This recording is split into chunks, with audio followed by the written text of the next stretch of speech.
ఈ వెనకాల నెమలి చెట్టు ఈ సమ్మర్లో శుభ్రంగా ఆకురాలు చేసి మంచి కాయలతో ఉంటుంది అన్నమాట. నెమలి చెట్టు అనేది పిలుస్తారు తెలుసా? ఇప్పుడు అర్థమైందా? ఇది చూసారా, ఇది కాయ, ఇది నెమలి పింఛన్లో ఉంటుంది, నెమలి కన్నులో ఉంటుంది అనమాట. అదిగో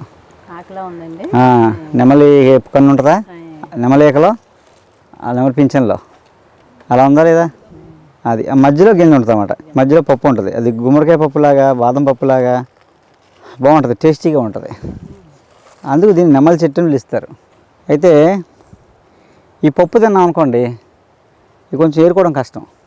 ఇలా ఎండిపోతాయి, ఎండిపోయిన తర్వాత ఒలుచుకుంటే పప్పు వస్తుంది. దోసపప్పులాగా, గుమ్మడి గింజ లోపల ఉన్న పప్పులా వస్తుంది అన్నమాట. బాగుంటుంది, టేస్ట్ బాగుంటుంది. ఈ పప్పు తిన్నాను అనుకోండి రోజు కొంచెం మోకాలు నొప్పులు పోతాయి. ఆ తర్వాత పేగులో మ్యూకస్ మళ్ళీ ఏర్పడుతుంది. అల్సర్స్, ప్యాచెస్ పడిన మనం అమీబియాసిస్, అలాగే ఐబిఎస్, ఇరిటబుల్ బౌల్ సిండ్రోమ్ అని పిలుస్తాం. అయితే ఇంకా క్రానిక్ అంటే క్రాన్ డిసీజ్ అంటాం.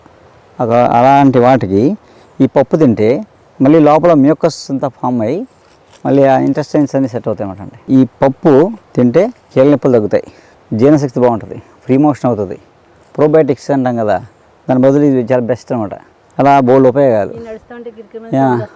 ఒక సౌండ్స్ పోతాయండి, పోతాయి.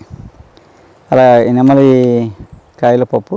కానీ ఒక 10 ఆటలు తీస్తే ఒక 5-6 ఉంటాయి, మిగతా గొల్లలు ఉంటాయి అన్నమాట.